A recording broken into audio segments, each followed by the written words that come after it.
সংসারে সবচেয়ে বড় পাপী স্ত্রী নাকি পুরুষ? মহাদেব বললেন। হর হর মহাদেব বন্ধুরা, আজ আমরা আপনাদের ভগবান শিবজি দ্বারা মাতা পার্বতীকে শোনানো এক আশ্চর্যজনক কাহিনী শোনাতে চলেছি, যেখানে ভগবান শিব বলেন যে সংসারে সবচেয়ে বড় পাপী কে এবং মানুষকে তার কর্মের ফল অবশ্যই ভোগ করতে হয়। একসময় কৈলাস পর্বতে ভগবান মহাদেব মাতা পার্বতীর সঙ্গে বসেছিলেন। মাতা পার্বতী তার কাছে কোনো জ্ঞানমূলক কাহিনী শোনানোর অনুরোধ করলেন। তখন ভগবান শিব বললেন, হে দেবী, আজ আমি তোমাকে এমন একটি কাহিনী শোনাবো যা শুনলে মানুষ জীবনের বড় শিক্ষা পায়। এই কাহিনী সেই সময়ের যখন দাপর যুগ শেষ হচ্ছিল এবং কলিযুগের সূচনা হতে চলেছিল। মধ্যদেশে রাজা চন্দ্রদেবের রাজ্য ছিল। তার 7 জন কন্যা ছিল, সবাই সুন্দরী ও গুণবান ছিল। কিন্তু সবচেয়ে ছোট কন্যা সুকন্যা ছিল সবচেয়ে বুদ্ধিমতী। রাজা চন্দ্রদেব তার কন্যাদের খুব ভালোবাসতেন, কারণ তাদের মা মারা গিয়েছিলেন। তিনি চাইতেন তার কন্যারা যেন কখনো মায়ের অভাব অনুভব না করে। সময়ের সঙ্গে সঙ্গে 7 রাজকুমারী বড় হয়ে উঠল এবং তারা রান্না করা শিখে গেল। তারা নিজেরাই পিতার জন্য খাবার তৈরি করত। একদিন প্রতিবেশী রাজ্য মধ্যদেশের উপর আক্রমণ করল।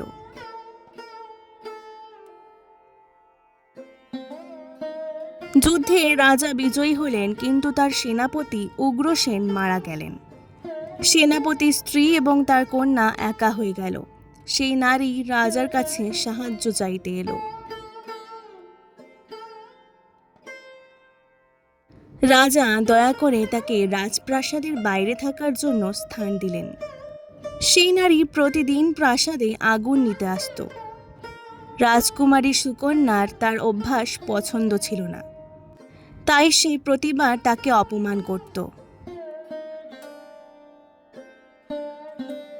তার বোনেরা তাকে বোঝাতো যে সে একজন বিধবা এবং শুধু একটু আগুন নিতে আসে, তাই এত রাগ করার প্রয়োজন নেই।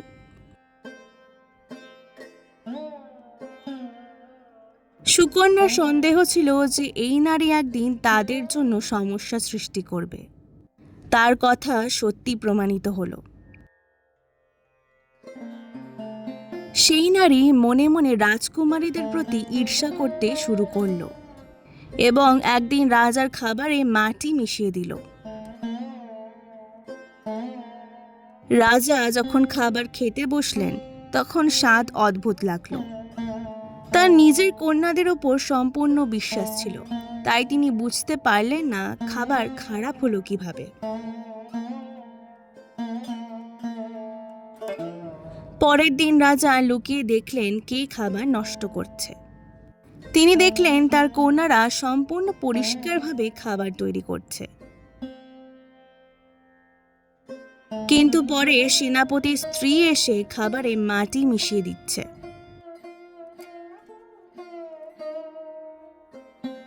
এই দৃশ্য দেখে রাজা রেগে গেলেন এবং তাকে দরবারে ডাকলেন। সেই নারী চালাকি করে বলল যে সে শুধু রাজার বুদ্ধিমত্তার পরীক্ষা নিচ্ছিল। তার মিষ্টি কথায় রাজা প্রভাবিত হয়ে গেলেন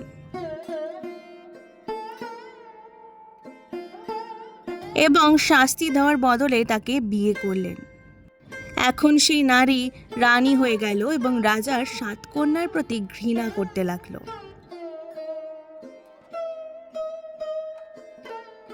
সে চাইতো সমস্ত সম্পদ ও সুখ শুধু তার নিজের কন্যা পাক। সে রাজকুমারীদের কষ্ট দিতে লাগলো, তাদের কম খাবার দিত এবং অনেক কাজ করাতো। দুঃখিত হয়ে 7 বোন তাদের মায়ের সমাধির কাছে গিয়ে কাঁদত। একদিন সেখানে হঠাৎ একটি আম গাছ জন্ম নিল, যাতে খুব সুস্বাদু ফল ধরল।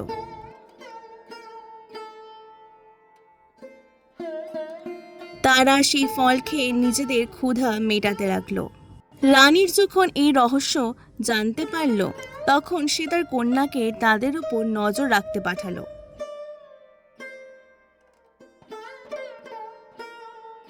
তার কন্যা সব দেখে মাকে জানিয়ে দিল। রানী সৈন্যদের নিয়ে সেই আম গাছ কেটে ফেলল।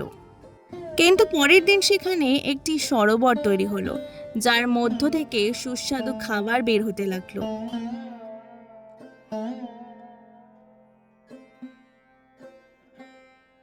রাজকুমারীরা আবার খুশি হয়ে গেল। রানী আবার তার কন্যাকে পাঠালো এবং এবার সে সরোবরের রহস্যও জানতে পারল।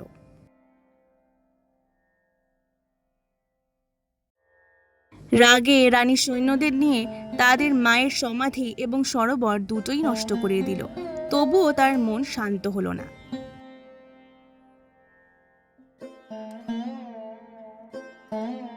সে আরেকটি ষড়যন্ত্র করল এবং রাজাকে বলল যে তার অসুখ ভালো করার জন্য 7 রাজকুমারীর রক্ত দরকার। রাজা এ কথা শুনে দুঃখিত হয়ে গেলেন, কারণ তিনি তার কন্যাদের খুব ভালোবাসতেন। তিনি রানীকে কথা দিয়েছিলেন, তাই তিনি কন্যাদের জঙ্গলে নিয়ে গেলেন। সেখানে তাদের ঘুম পাড়িয়ে রাজা ফিরে এলেন এবং হরিণের রক্ত এনে রানীকে দিলেন। জঙ্গলে একা হয়ে 7 রাজকুমারী কাঁদতে লাগলো। তখন অঙ্গদেশের 7 রাজকুমার সেখানে এলো। তারা তাদের পুরো কাহিনী শুনল এবং তাদের সঙ্গে নিয়ে গেল।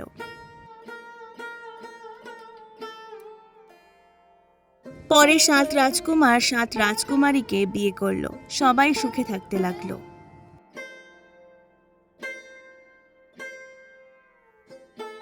সময় কেটে গেল এবং সুকন্যার একটি পুত্র সন্তান জন্ম নিল।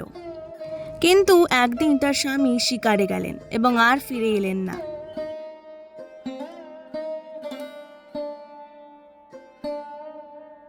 তাকে খুঁজতে যাওয়া তার ভাইয়েরাও ফিরে এলো না।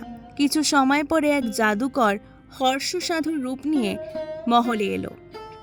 সেই সুকন্যাকে দেখে তার সঙ্গে বিয়ে করতে চাইল। সুকন্যা অস্বীকার করল। রাগে জাদুকর তার জাদু শক্তি দিয়ে তাকে একটি কালো কুকুরে পরিণত করে নিজের সঙ্গে নিয়ে গেল।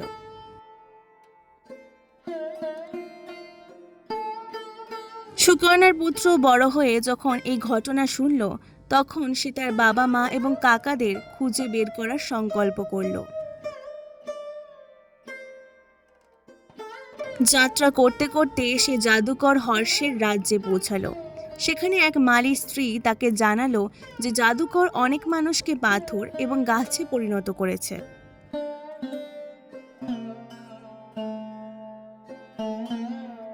রাজকুমার বুঝতে পারল যে তার পরিবারের লোকেরাই হয়তো তাদের মধ্যে আছে।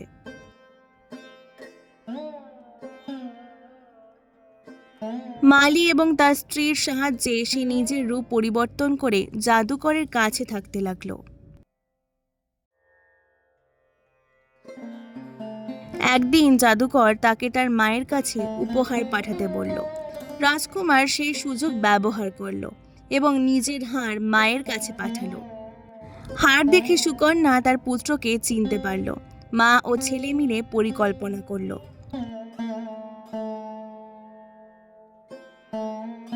সুকন্যার জাদুকরের সঙ্গে ভালোভাবে কথা বলে তার দুর্বলতা জানতে চাইল। জাদুকর বলল যে তার জীবন একটি তোতার মধ্যে বন্দী।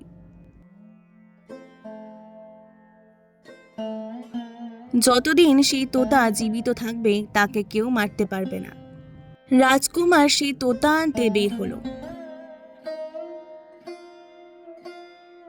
সুযোগ পেয়ে সে তোতাকে ধরে ফেলল এবং জাদুকরের কাছে ফিরে এলো।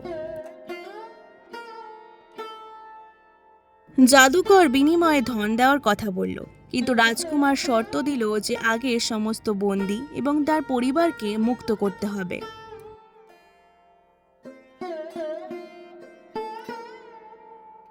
জাদুকর বাধ্য হয়ে সবাইকে মুক্ত করে দিল। এরপর রাজকুমার নিজের আসল পরিচয় প্রকাশ করল এবং তোতাকে মুক্ত করে দিল।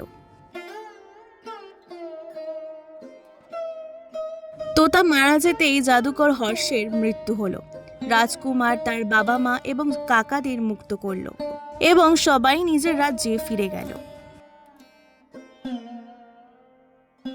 পরে রাজকুমাররা যখন সুকন্যার সঙ্গে হওয়া অন্যায়ের কথা জানতে পারল, তখন তারা মধ্য দেশে গেল। রাজা চন্দ্রদেব তার কন্যাদের জীবিত দেখে খুব খুশি হলেন এবং নিজের ভুলের জন্য ক্ষমা চাইলেন। কন্যারা তাকে ক্ষমা করে দিল এবং বলল যে এটি সব তাদের কর্মের ফল ছিল। সৎ মায়ের তার খারাপ কর্মের ফল ভোগ করতে হলো। তাই মানুষের কখনো প্রতারণা, অহংকার এবং অন্যায় করা উচিত নয়। যে যেমন কর্ম করে সে তেমনই ফল পায়। ভগবান শিব মাতা পার্বতীকে বললেন যে মানুষের সবসময় ধৈর্য, বুদ্ধি এবং ভালো কর্মের পথে চলা উচিত। এইভাবেই এই জ্ঞানমূলক কাহিনী শেষ হলো। হর হর মহাদেব। বন্ধুরা, আজকের ভিডিওটি ভালো লাগলে অবশ্যই পুরাণের পাতাকে সাবস্ক্রাইব করে দেবেন। অনেক অনেক ধন্যবাদ।